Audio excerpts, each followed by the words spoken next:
Giannis, nakikita na ang hinaharap ng Bucks. Dineklara, mananalo ng championship kasama si Lillard. Laban ng Warriors bukas, makakatulong sa pag-improve ng record ng team.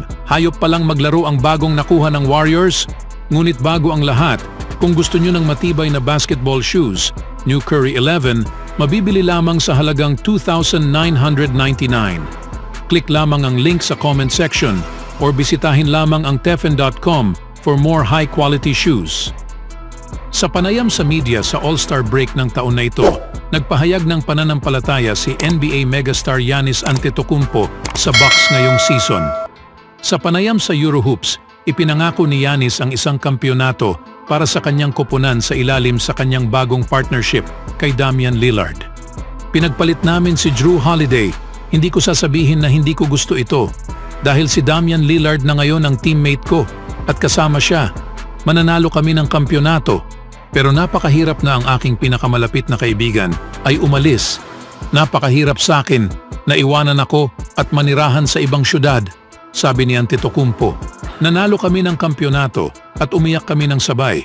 Hindi na sikreto na malapit na magkaibigan sina Giannis at Jrue Holiday at siya ang perpektong kasama niya sa court sa kanilang 3 taong pagsasama. Sa mahigit 193 games, isa si Holiday sa pinakatapat na player ng Bucks na may average na 18.5 points, 6.8 assists at 1.5 steals bawat laro sa 49% shooting. Siya ang nagtakda sa tono para sa kanila sa depensa at siya ang pinakamahalagang perimeter defender backcourt. Ngunit matapos ang isang brutal na pagkatalo sa unang round ng Bucks noong nakaraang postseason, kung saan si Holiday ay hindi nag-perform ng maayos, nagdesisyon ang team na magpatuloy sa isang bagong direksyon at maghanap ng mas mataas na profile na star na nahanap nila sa pangalan ni Damian Lillard. Sa unang tingin, ang isang Lillard at Giannis duo ay tila isang perpektong match, ngunit ang kanilang panahon sa pagsasama ay hindi ganoon kadali. Sa katunayan, mula nang dumating si Lillard noong September, wala nang ibang nangyari kundi kaguluhan para sa Bucks na ngayon ay nasa ikatlong pwesto sa East standings matapos ang 3-7 na stretch. Sa lahat ng account, nagiging desperado na sa Milwaukee at habang lumalala ang mga haters, ginawa ni Giannis ang lahat sa kanyang makakaya upang patahimikin ang ingay at ipaalala sa lahat na siya ay patuloy na kaya niyang manalo kapag kakailanganin. Sa kasamaang palad, para kay Damian Lillard, ang kahirapan ay patuloy pa rin na kung kailan siya ay nasa proseso para ma-regain muli ang kanyang prime shooting form. Nagbigay ang Bucks ng maraming bagay sa Lillard trade, kabilang si Holiday, isang 2029 unprotected first-round pick at 2 first-round pick swaps sa Portland Trail Blazers. Dahil sa takot sa extension talks ni Giannis, sa panahon na iyon, ito ay isang magandang galaw para sa Bucks upang tiyakin ang kanilang kinabukasan at kumbinsihin si Giannis na sila ay all-in sa pagkapanalo ng titulo. Bilang isang top 75 player kailanman at isa sa pinakamahusay na long-distance shooter sa liga, palaging kakailanganin ng ganitong uri ng package upang kunin si Lillard mula sa Blazers. Ngunit ngayong nasa ibang uniforme na siya, tila hindi na ito naging pareho. Sa labas ng court, habang si Lillard ay nahirapang nag-a-adjust sa isang bagong team at pangunahing lungsod, siya ay mayroong malaking family drama na nagbabantang masisira ang kanyang relasyon sa kanyang former partner at sa kanilang 3 anak na si Damian, Kali at Kali.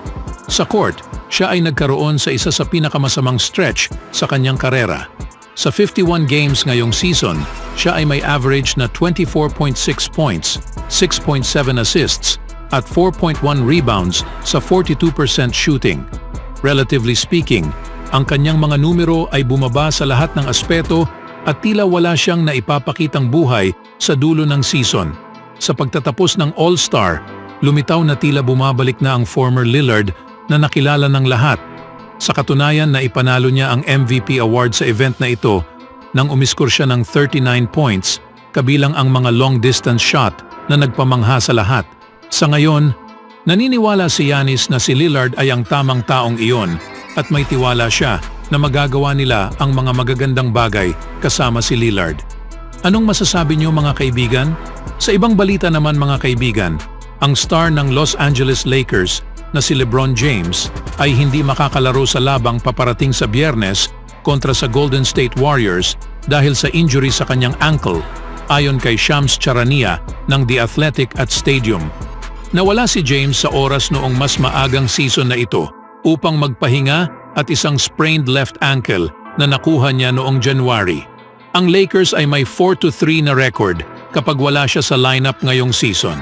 Sa kanyang ika-21 season sa NBA, ipinapakita ni James ang ilang mga palatandaan na hindi siya humina.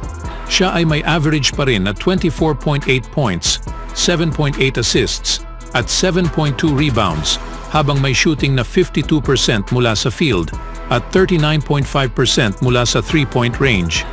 Nag-celebrate siya sa kanyang ika-39 birthday noong December 30, ngunit gayon pa rin nagpapakita na mas mahusay pa siyang naglalaro kaysa sa karamihan sa mga kabataan sa liga.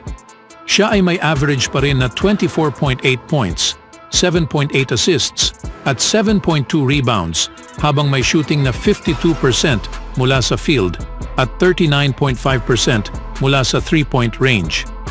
Kahit na maganda ang performance ni James ngayong season, ang Lakers ay isa pa ring gitnang kupunan na nahihirapan na makahanap ng konsistensya sa buong taon.